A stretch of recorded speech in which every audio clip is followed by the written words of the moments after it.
This is a Level 4 classified Foundation file. This deadly mission resulted in every single agent being declared dead.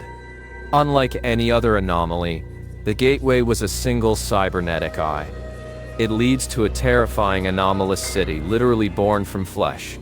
But 8 hours later, a lone signal was just discovered. We have the leaked recording and its redacted final transmission.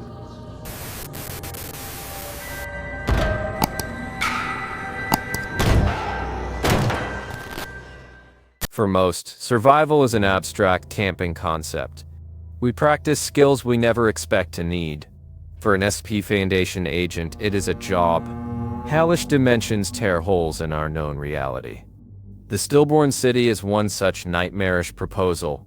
A single agent struggles desperately to endure inside. SCP-001, an embryonic, failed pocket universe. Or a twisted extra-dimensional space like our Earth. Its discovery was accidental, a mission gone wrong. The only entry point was a cybernetic eye, attached to Agent Sasha Kennedy's right eye socket. How she acquired this strange device remains classified. Agent Kennedy, a seasoned operative of MTF-Zeta-9, a joint task force mapping hostile, unstable realities. Her file notes involvement with the SCP-2480 incident. A terrifying portal opened in a small town. Invisible flesh-warping entities began pouring through it. Combating these horrors revealed a very chilling truth. More portals existed, and neo-sarkics were opening them. This brings us to Operation Black Citadel's mission. The mission's focus was a woman named Veronica Croy. Born to an unidentified mother and Cyril Durant, a man whose bloodline is deeply intertwined with the ancient horrors of Sarkicism, Veronica was a person of immense interest. She had connections to Abraxas Arms, a suspected neo-Sarkite front, and was a rising star within a shadowy entity known as the Fulcrum Financial Group. Our intelligence painted a grim picture. Veronica Croy was slated to become the acting Carxist, or High Priestess of the Crimson Star, a particularly militant and dangerous neo-Sarkite chapter. The objective was clear, if incredibly dangerous: infiltrate the Crimson Star's initiation ceremony for Croy and terminate her before she could complete her transformation. 3 agents were assigned: Agent Kennedy, Agent Kane, and Agent Taylor. They successfully embedded themselves within the Order, gaining access to the climactic events scheduled for October 12, 2014 at the sprawling Croy Manor. This was the night Veronica Croy would undergo a vile metamorphosis. The plan was for a second MTF Psi-9, the Abacuses, to storm the location once the primary targets were confirmed neutralized. Croy Manor itself was a fortress, the cult's suspected headquarters, nestled deep within a secluded and heavily forested region of New England. To even stand a chance, the agents were equipped with various cybernetic augmentations. Agent Kennedy, as we know, had her specialized optic implant, capable of streaming video footage directly back to command. She also possessed a cranial comms unit and subdermal biotelemetric monitors to track her vitals. The night of the operation arrives. The 3 agents, disguised as prospective members, approach Croy Manor wearing elaborate masquerade masks. An intercom crackles to life, a disembodied voice asking, "What is the hour?" Their rehearsed reply, "It is the 11th hour." The gates swing open. They're ushered onto the manor grounds, which are eerily lit by crimson paper lanterns hanging from the gnarled branches of ancient trees. A doorman dressed in the crisp attire of a Victorian-era valet opens the grand entrance for them. The interior is a breathtaking scene of opulence and depravity. The same red lanterns cast a bloody glow over everything. Priceless tapestries and marble statues decorate a grand atrium. At its center stands a horrifying sculpture of an entity with the head of a lion and the body of a serpent, a clear representation of Yaldabaoth, the malevolent creator god of Sarkic lore. The atrium is filled with a couple of hundred individuals. The air is thick with perfume and sweat. Some guests are openly engaged in carnal acts, while others lounge on plush velvet couches, observing. The stark red lighting bathes the entire scene in a hellish monochromatic hue. The 3 agents find a corner table to observe. Servants, dressed in simple black, move through the crowd offering wine and horse duve. Agent Kennedy, ever the professional, quips that if the other two want to join the festivities, they can go right ahead, but she's keeping her pants on. Agent Taylor sternly reminds them to keep their game faces on and to radio in if they see anything. The orgy continues, growing more intense. Certain individuals begin to engage in more extreme violent acts against each other. One man is being methodically flayed alive while a small crowd watches, offering detached advice. A woman is dismembered by a group nearby. Surrounding the entire atrium, cloaked in hooded robes, are the Sentinels. They stand motionless, serving as a silent, intimidating security force. While circling the room, Agent Kane deliberately bumps into one of these robed figures. Its hood falls back, revealing a face devoid of features, a smooth mask of flesh. A clawed hand, with digits like gnarled bone, shoots out and catches the falling hood, pulling it back into place. Command, watching through Kennedy's feed, orders Kane to continue his reconnaissance while Kennedy and Taylor remain in the atrium, maintaining their cover. Kane slips away from the decadent chaos and moves deeper into the manor. He finds corridors branching off the main atrium, leading to smaller private meeting rooms. From one, he overhears a conversation. One voice speaks of the blood of the Karcist, describing it as diluted and weak, yet still the one thing that sets them apart from the swine. Any remnant of the Grand Karcist Ion is to be revered. But a second voice cuts in, heated. He calls it a pipe dream, snarling that Ion failed them, that his supposed ascension should be seen as a warning, not a prophecy. True paradise, he argues, is made by the hand of man. Ion threw away his godhood for sentiment. This highlights a key schism. The Proto-Sarkics revere Ion while the Neo-Sarkics believe his power was wasted. They believe the death of gods is necessary, and they seek to consume Ion's power for themselves. The one who serves the many has a limit. The second man says, but when it serves the one, there is no limit. The first man counters, speaking of things he's seen in the Sarkic Holy Land, the city of Kither, insane, stomach-churning things. He insists they have traditions, not just a lust for power, because true power comes from the old gods. The second man scoffs, telling him he can revere Ion all he wants, but he'd better not spit in the ritual bowl. The first man falls silent. The second man then warns him to be quiet, that they never know who might be listening. Further down the hall, Kane observes a woman speaking with a hunched, cloaked figure he identifies as Karcist Tuslar, one of their primary targets. The Karcist's voice is a dry rasp as he asks if they are there to enact the rites, complaining that he finds it distasteful to speak with those so far beneath him. Then Kane encounters something truly monstrous, an entity with the appearance of a woman, but with arms and legs that terminate in unusually long, blade-like prostheses. On closer inspection, he realizes these aren't prosthetics. They are part of her anatomy, grown from her own body. The subject balances precariously on these pointed limbs, her torso bent upwards, entirely nude save for a black cloth over her eyes. Her skin is covered in unrecognizable sigil tattoos. She sees Kane watching her, scuttles backwards on all four blade limbs, and gestures for him to approach. Command, ever cautious, orders him to interact minimally. He complies, allowing her to perform some small, unintelligible ritual gesture before he moves on. Kane completes his circuit of the floor and rejoins the others. Command orders him to continue his search for Veronica Croy. Suddenly, a deep, resonant gong sounds. The guests immediately abandon their revelries and begin moving towards a large archway at the atrium's northeast. Command instructs the agents to follow. The video feed reveals a grand dining room. A long, ornate table is reserved for what are clearly the most prestigious guests. Croy is there, seated at the head of the table with 12 others. The agents are seated among them.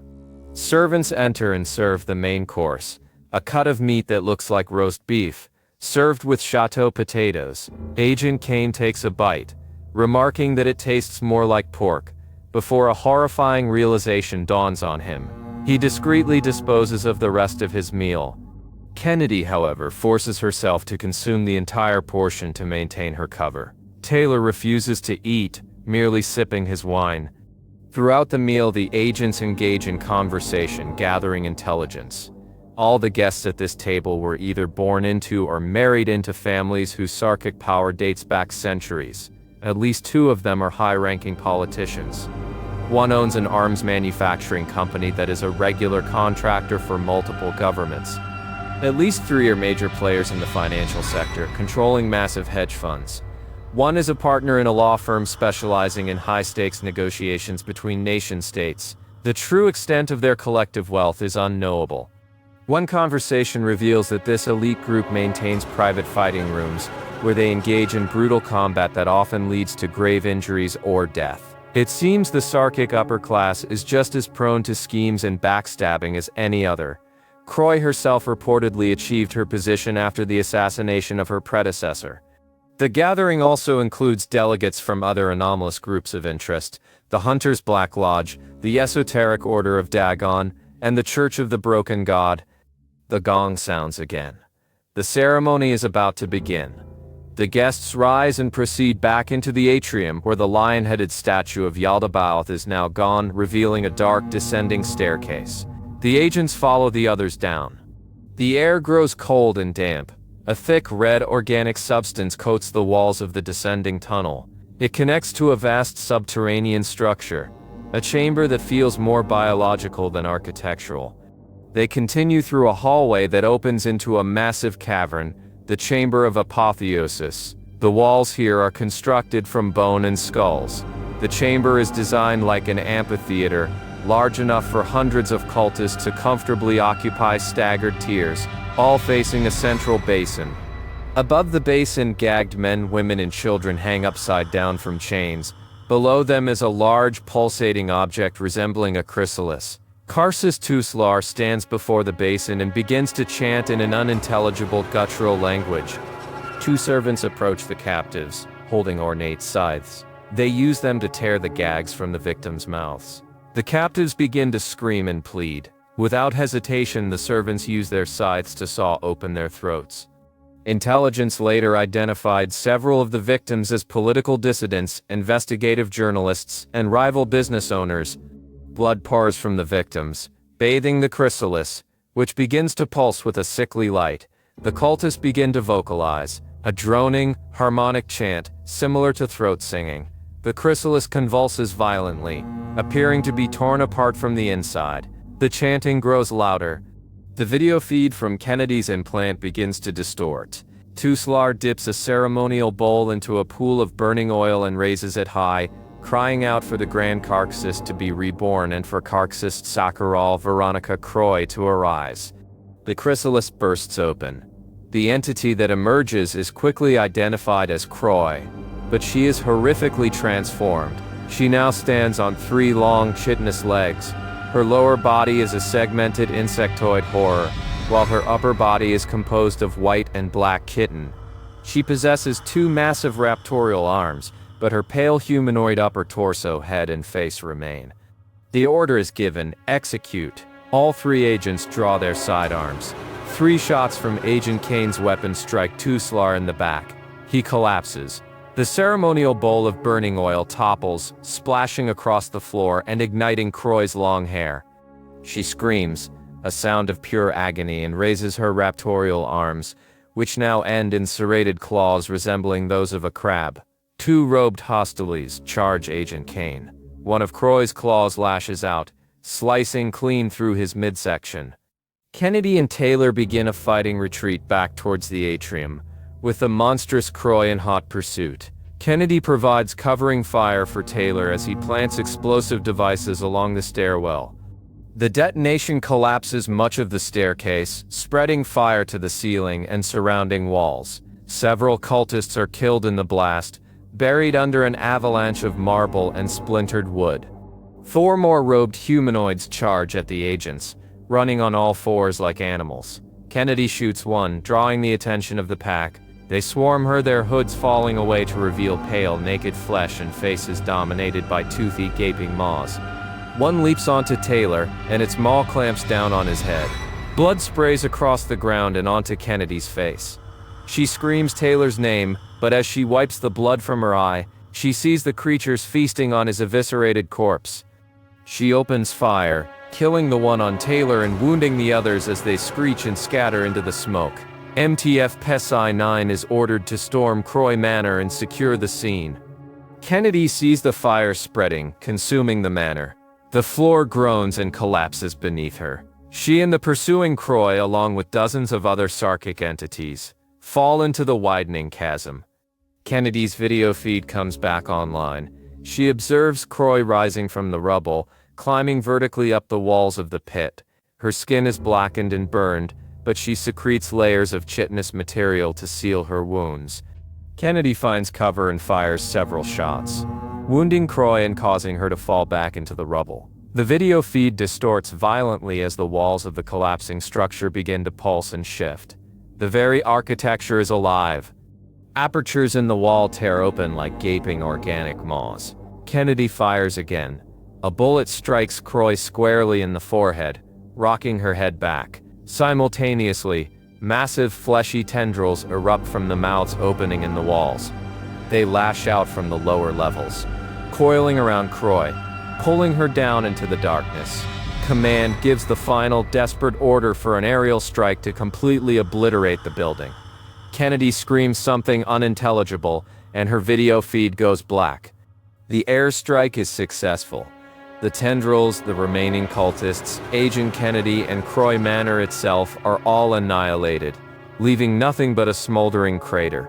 Given the state of the site, all agents involved were declared deceased shortly after. But the story doesn't end there.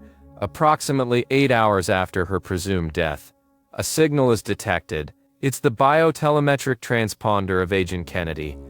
Radio contact is impossible, but the signal is traced to a desolate alleyway in a district just 3 kilometers from where she initially went missing. All that is found is her cybernetic eye, lying on the grimy pavement. A notice from the Records and Information Security Administration is attached to this file. It warns us that the video and audio data you are about to experience transcribed from the recovered augmentation. Individuals viewing this data have reported experiencing the events from a perspective other than their own. The transcript derived from the augmentation also frequently suffers from unexplained distortions. The video feed will flicker, and for milliseconds at a time, strange symbols of unknown meaning will appear. Over 80,000 unique, non-repeating symbols have been cataloged from this recording alone. The remainder of this file details Agent Kennedy's experience from a second perspective, the perspective of the augmentation itself, colored by that ontological shift. I will attempt to convey this as it was recorded. The narrative voice is no longer mine. It is now yours. You regain consciousness slowly, blinking in thick dust. A red light seeps from walls, pulsing intensely. A status update flashes, low light mode activating. The walls are rough granite, maybe. Ceiling is distant. Light pours from alcoves carved into the rock.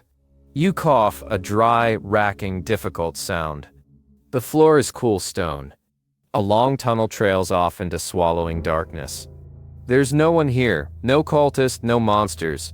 No Karsus mutated into a spider-like centaur. You have no idea how long you've been unconscious. Another coughing fit seizes you. Command, do you read? Silence. You push yourself up against the wall. God damn it, Kane, ripped apart by those Sarkic freaks. Fuck, his blood is still all over you. Mixed with Taylor's. Taylor was a pain. He was alright. Lying on that marble floor if it's standing. Everything hurts. Your lungs feel filled with concrete. That was one hell of a fall you took. What was the plan again? Infiltrate a cult gathering and assassinate their new leader. Simple. Sure. Where? The next county over? You thought joining the Foundation would be different. But there's even more politics here than in the GOC. Kane and Taylor died to accomplish the mission. You're just sure you failed? You look around at your surroundings. The stone is covered with a creeping organic material. You check yourself for injury. Other than a deep, pervasive soreness, you seem to be in one piece. You've even still got your pistol tucked securely in its holster. You reach out and touch the flesh kudzu. It feels hard and yet spongy, with a sickeningly moist texture. A wave of nausea rolls from the base of your skull to your stomach, leaving a cold trail of dread. The light from the alcove seems to come from cracks in the rock. Alright, time to find out where you are. You pass a dozen of these glowing alcoves until, Around a corner you find a set of stone stairs leading up into a brighter light. The tunnel here gives off less of a cave vibe and more of a Paleolithic temple feel.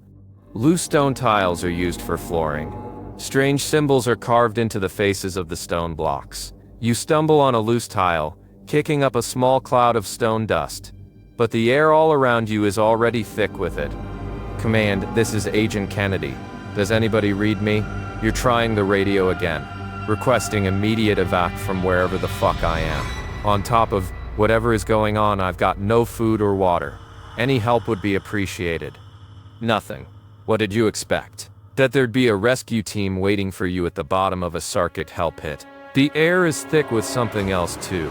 It rises from the floor like spores from a crushed mushroom. You can smell it. It smells like cinnamon and blood. The sour pressure in your head intensifies and you feel sick. You don't need to vomit in this place. You spit a thick glob into the palm of your hand. You're dizzy and exhausted. You stumble down the stairs and lay down on the cool stones. You rest fitfully, waking from nightmares and the constant throbbing pain. You check your watch on 4 separate occasions. The light in this place never dims. Day 02.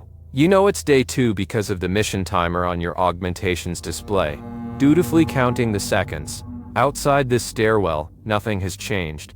You check every few hours hoping that the red light would fade, that the sun would go down. Is it even the sun?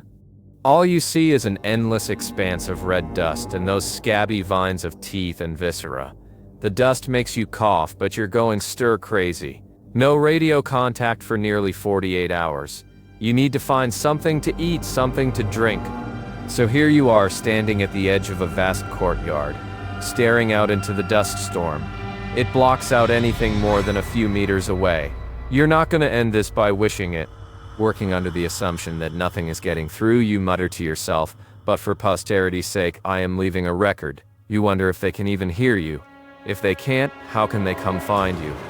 A darker thought surfaces. Maybe they aren't that concerned with your survival. How were 3 agents supposed to get out of that death trap? You don't like the answer. Your extraction was, at best, an afterthought. You'll die here and be remembered as heroes. Fuck all the way off. You tear a strip from your ruined dress and tie it over your face like a mask. You cross the courtyard towards another structure of similar materials, similarly covered in those fleshy vines. There's another stairwell here going up. You climb and climb until you're on a bare rooftop overlooking a city, a dead city. Through the swirling red pollen, you can see nearly a dozen fat black ziggurats. You're on top of what must have been a ritual space or temple. Huge portions of the roof have caved in. This place is ancient and ruined. You hold your high heels in one hand, having kicked them off after only a few steps. Bare feet are better than this. Now that there's no cultist elite to impress, you hurl them out into the red haze. They sail through the spores and into the blank void. It's slightly easier to see long distances now that the shoes aren't distracting you, not least because they coat the inside of your lungs. Off in the distance between the ziggurats, you see impossible things, giant tendrils, reaching for the sky, sinewy fingers of thorny flesh, twisting slowly in a wind you can't feel. It's impossible to gauge their size. So thin, reaching straight up, moving in ways that make your skull hurt, you decide to stop looking at them. The shapes don't feel real. They refuse to solidify in your mind. The city below seems half buried in red sand, and half of the buildings are little more than rubble. The shifting spores make looking at anything in the distance a dizzying, nauseating experience. Your brain refuses to accept the ziggurats as real. Looking at them directly is like staring down the barrel of a paradox. But they are there, looming in front of you, their black stones vibrating with a low, silent hum. Much nearer, a single building draws your attention. A tower, maybe 50 meters in height, topped with a dome. It leans so dramatically you can't figure out how you didn't notice it sooner. It's gotta be at an almost 45-degree angle. Something has broken into the side of the tower, and with that you have a destination. You climb back down the stairs, cross another courtyard, your bare feet sinking into the red sand. It is lukewarm and spongy. You approach the leaning tower and look up. Massive thorny roots have burst through the stones and ruptured the structure. They make for good handholds. You begin to climb, jamming your fingers and toes into cracks along the rough stones, tucking your body close to the wall. You reach the hole and find yourself rolling down into a room filled with urns. The same fleshy, organic material you saw in the first chamber covers everything here, like the crust of a giant scab. In places, the material has ruptured, leaking pools of coagulated organic liquids onto the floor. Among the mess are dozens of clay amphorae and wicker baskets. You start sifting through them, desperate. Most are empty or busted open, but you need to find something.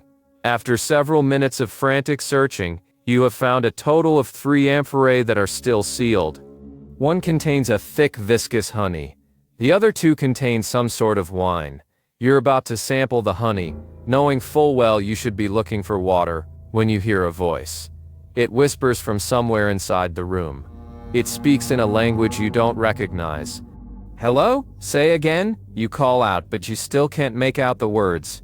The sound is like dry velvet grinding together. It makes your head ache, the same way looking at those ziggurats did. The sound is here and it isn't here. You pick up a piece of a broken urn and brandish it like a club. I can't understand you. Who's there? For the first time you wonder if this is some last gasp of a dying brain, a hallucination brought on by the fall and the dust. Just you mumbling to yourself in a tumble-down ruin. Thinking on the off chance you're not dead that someone might find this recording, you decided it's time to go. You climb down to the ground floor, clutching the 3 precious urns protected against your body. You slink across the short, empty space between structures, back to the relative safety of the first stone cave you woke up in. It's not comfortable, but it is the only familiar landmark in this hellscape. You open one of the urns of wine. It burns your throat but has a pleasant, complex aftertaste, almost like spiced rice. But you've never been a wine expert. The climb, the coughing, and the scare have left you drained. You find your corner in the stone cave, prop yourself against a wall, and take a long drink. It takes a while for sleep to come, but when it does, it's a deep, dreamless plunge into unconsciousness. If you're not dead, maybe Croy isn't either. Maybe she's here too. And if not her, someone else. You sleep with your pistol within reaching distance. This is not a place for complacency. Day 03. Far too much time passes without you doing much of anything. You haven't found anything else to eat but the honey and wine. You can't just sit here forever. Nothing to be gained by waiting for something to eat you. You aren't some teenager trying to survive the high school hierarchy. You're a fully fledged Foundation agent. The spore and dust storm has not lessened. The light is still the same oppressive mid-morning red. You try to transmit again. This is Agent Kennedy. Kane is KIA. Taylor is KIA. If I get out of here, yeah, maybe we can get their bodies out of that basement. And Taylor, Jesus fucking Christ. A dull headache has been throbbing behind your eyes for hours. The target POI is apparently not here. Or she is. I shot her right in the forehead before the room came down on us. I don't know. You start walking out into the dust storm, holding the urn of honey. You should throw it away, really. More booze won't help you now. But you don't care if it's bad form to be drunk on a mission. It makes the dehydration worse. Wait, is that a myth? You adjust the impromptu dust mask made from your dress. I don't know what to make of this dust you record. It burns. Look at what it's done to my skin. You look down at your arm. Angry red lesions run up and down your forearm to the elbow. They glisten slightly like they're open sores. The skin around them feels tight and uncomfortable with any flexing. The surrounding flesh is tinted red with irritation. What do they call that? Something to do with meat. Flensed. If you never had to read about another Sarkic horror for the rest of your life, that would be so much better. Is this a flesh-eating bacteria? You imagine your skin dissolving like a fizzy pellet you drop in water. What you wouldn't give for a fucking ibuprofen. I found some food, so maybe I can find some water, you say to the silent comms. Honey has some antibiotic properties, or I think it does. I have no idea what I'm doing. I drank one urn full of I don't know what it was. It tasted coppery and reminiscent of cardamom, but also old. I've been here at least 2 days, maybe more. I should be feeling the effects of dehydration, especially only drinking wine. I don't. Your sentence is cut short by an echoing howl reverberating from behind you. You spin around, pistol drawn, scanning the desolate and ruined temple complex. Your augmented eye strains to pierce the dust, to find the source of the unnatural sound. But you find nothing. You continue out into the storm. Bodiliest voices. Unseen beasts. A dust storm that makes locating anything impossible. The city seems to shimmer in a heat haze despite the cool air. Flesh tendrils reaching up and up and up. And something that made your arm look like it had been chewed on by rats. When you were in training, they outlined survival protocols for hostile dimensions. But none of that makes sense to you now. No one ever trained you for the sheer psychological weight of being faced with dozens of unreal, impossible things all at once. Not for the first time, you wish someone would just tell you what this place is. Where is this hell? Is it a hallucination? Day 05. Wandering past the ziggurats, while trying not to look directly at them and shatter your sense of reality and through the small forest of tendrils. When the mission timer tells you you've been here for at least 100 hours, you find something new. As you have been periodically doing, you try to record your status. It feels less like talking to yourself if you're making a record. This place is alive but not. The ground is alive, the walls are covered in living flesh. The growth is everywhere, crawling over everything. And there's these spores in the air, so it's hard to see or breathe. I haven't seen a single person or animal in all this time. Just endless ruins, blood-red dust, and scabrous kudzu everywhere. You're standing before another structure. But this one is different from the stone ruins. It's a large, dome-like building made up of hundreds of strands of that same fleshy, organic material, woven together like a basket. It rises from the red sand without any obvious foundation. Sphincter-like openings periodically pulse open and shut along its surface.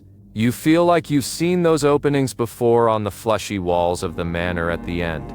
Is that like a common architectural motif for these freaks? Couldn't you have just had to study something before a mission just once? I don't understand. Fuck, I guess I have to go in. Don't tell me you can't see faces in there. As you watch, the strands of flesh twist into shapes mimicking human faces, contorted with agony. Then as quickly as they formed, they dissolve back into the wall. You wonder for the 1000th time if you're going insane. By the time I get any closer, they're gone, you report. It's like they want out. Or they want me in. Either way, it's not a great sign. The wind howls and you look up at the red sky. And this dust or whatever, it moves unnaturally. Normal dust just floats on the air. This stuff moves differently with intent. The voice returns that grinding sound, like dust between tectonic plates. It's a sound you've never associated with language before. You sigh. It isn't as upsetting anymore. Spooky voices lose a lot of their power when they whisper ominous shit for days on end. And never really get around to doing anything. I wonder if you're picking that up on the comms, you say. The voice responds. More nonsense. It has to be a hallucination. Then again, you still can figure out where you are. What if the only active thing you've heard in 5 days isn't real? You never realized how social a person you were until you went 5 days without speaking to a single person in a meaningful way. You would kill for a simple conversation. I wouldn't even mind hallucinating the voice if it would just speak English, you grumble. As if on cue, the wind picks up, and the spores gather around your head. A dense cloud forms in front of your face as if the spores were a swarm of insects. They don't even seem to notice your attempts to bat them away. They force their way into your ears, nose, eyes, and throat. You're seized by a violent, body-racking coughing fit that lasts for several minutes. The fit winds you and you collapse to your knees in the red sand. You try to catch your breath and only inhale more of the thick, cloying dust. A voice then says, clear as a bell, directly in your mind. There, much better. You choke. Who are you? The voice replies. Good. Where are you? What did you just do to me? Your questions are lost in the sound of the wind. You scream. You scream until your throat is raw. The world tastes of spores. Cinnamon and copper in your mouth. You wipe your mouth with the back of your hand and notice the lesions on your arm have deepened to crimson. The skin around them has taken on a rough texture that wasn't there before. Your flesh is changing. Terrific, you say, your voice dripping with sarcasm as you stare at the building made of corroded flesh and screaming faces. What good is this mask even doing? Did the spores just infect you? Why? What have you ever done to deserve this? Fuck you and fuck everyone who ever lived. What does time even mean here? The sun hasn't set, but you're sure it must have at some point. The digital counter in your eye ticks upward. You wonder what would happen if you ripped it out of your head. You're walking in circles. Every landmark here looks the same, ruined stones and covered in fleshy growths. If they weren't all so uniquely horrifying, you wouldn't be sure if you were looking at something new or just walking in circles. You've passed a dozen ziggurats, and you don't know what any of them are for. Wandering to yet another dilapidated ruin, you find a small alchemical workshop. There's a forge, a man-sized cauldron, and several earthenware pots. One of them contains water, thank fucking God, but the rest of the building has been broken open or consumed by the ropey tendrils of the ever-present flesh kudzu.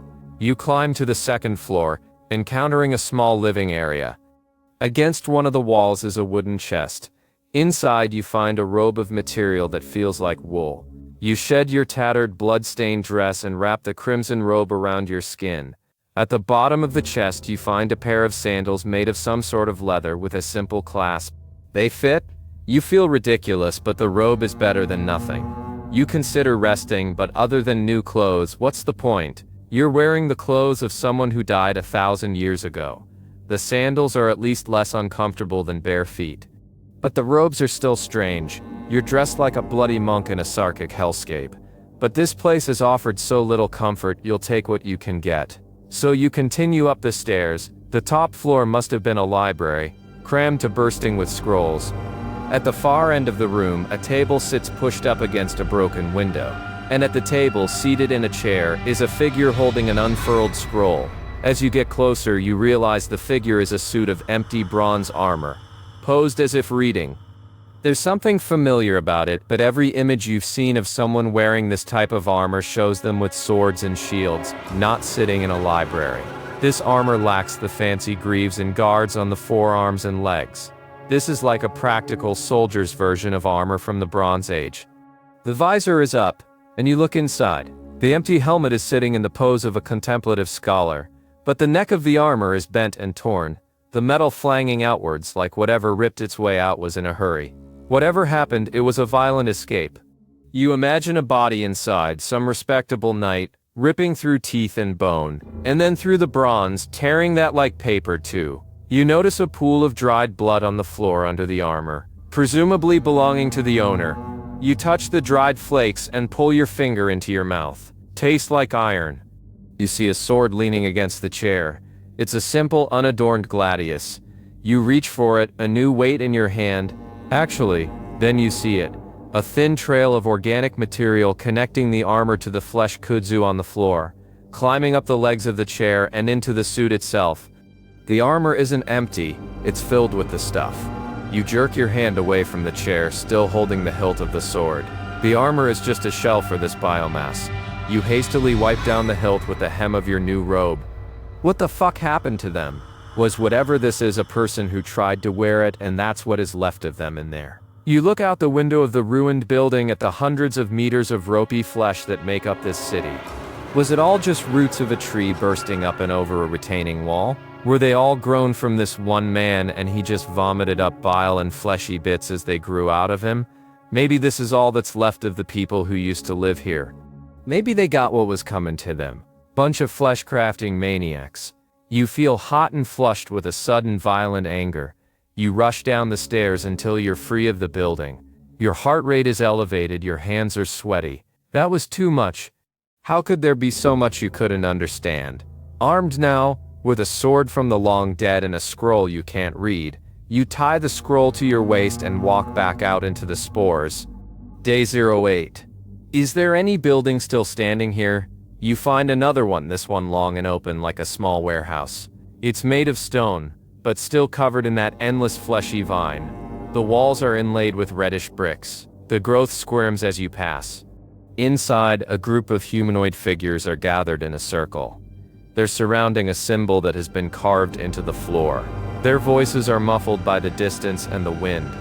the familiar distraction of the chest pain and headache returns. The augmentation in your eye enhances, showing the ritualists in stark detail. They are dressed in tailored, upper-class attire from a multitude of different eras. There are men in crumpled toffets and women in whalebone corsets. There are modern 3-button suit jackets with matching power ties. In this red nightmare, it's the least of your concerns. Their faces are chimeric, displaying octopus tentacles, compound eyes from insects, and other non-human features. None of them share the same set of mutations, each one a unique, horrifying combination. Trying to focus on the sigil on the floor proves even harder. No matter how you try, your brain can't trace the lines of the sigil. You can see it all at once, but you can't make it resolve in your mind. It's not morally wrong, exactly. Although it is part of their disgusting religion, but it's just off, out of focus, fundamentally incorrect. Their ritual continues for an hour, culminating in a grotesque birth. A bulbous cocoon of flesh emerges from the center of the sigil. The cocoon splits open with a sound like 50 plungers being pulled from wet tissue. A large, vaguely human entity is pulled from within. The new arrival is curled up in a fetal position. The almost pitiable creature unfolds, revealing a body covered in iridescent scales. The entity trembles for a moment, then rises to its full height at nearly 3 meters tall. You shrink back from the window. Oh fuck, oh fuck. Your eyes barely clear the base of the sill.